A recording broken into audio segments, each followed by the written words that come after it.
क्रांती सम्राट, आपल्या हक्काचे व्यासपीठ।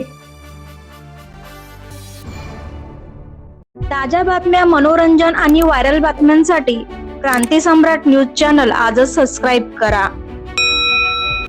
पनवेल येथील नव्याने विकसित होत असलेल्या विमानतळ परिसरातील रस्त्यावर ओव्हरलोड मालवाहू वाहनांची पार्किंग वाढल्याने वाहन चालकांमध्ये नाराजी व्यक्त होते।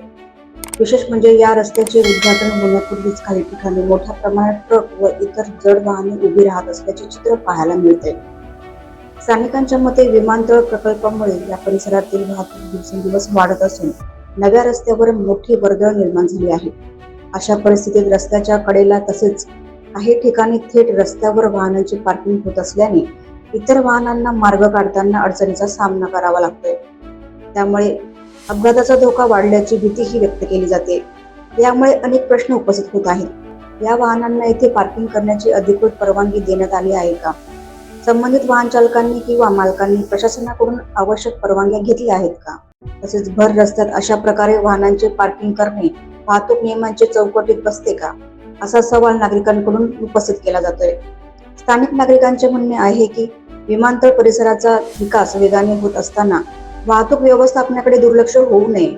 रस्त्यावर अनधिकृत पार्किंग रोखण्यासाठी प्रशासन, वाहतूक पोलीस आणि संबंधित यंत्रणांनी संयुक्तपणे पाहणी करून ठोस उपाययोजना कराव्यात, अशी मागणी होत आहे।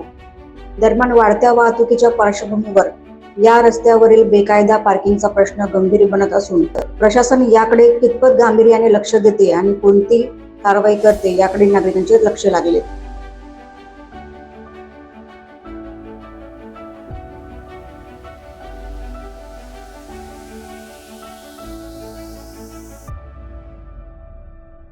बरेच संकट आहे, नागरिकांच्या जीवाला धोका आहे।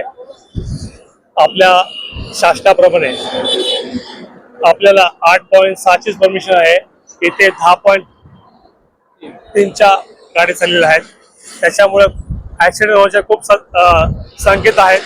त्याच्यामुळे एवढ्या मोठ्या लोड गाड्या जाणे हे कायद्याने खूप चुकीचं आहे।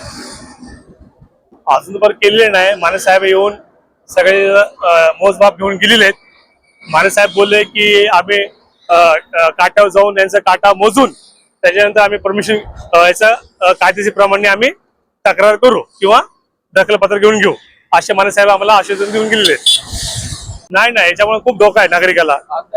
खूप आता जस्ट ऍक्सिडेंट होऊन गेलेला आहे आणि याच्या पुढे होऊ शकतो। एवढ्या मोठ्या डे नाईट गाड्या चालतात, छोट्या गाड्यांना त्रास होऊ शकतो आणि एवढ्या मोठ्या गाडी चालणं खूप धोकेदायक आहे। सकाळी एक 2.5-3 तासापासून ही गाडी उभी इथे आहे।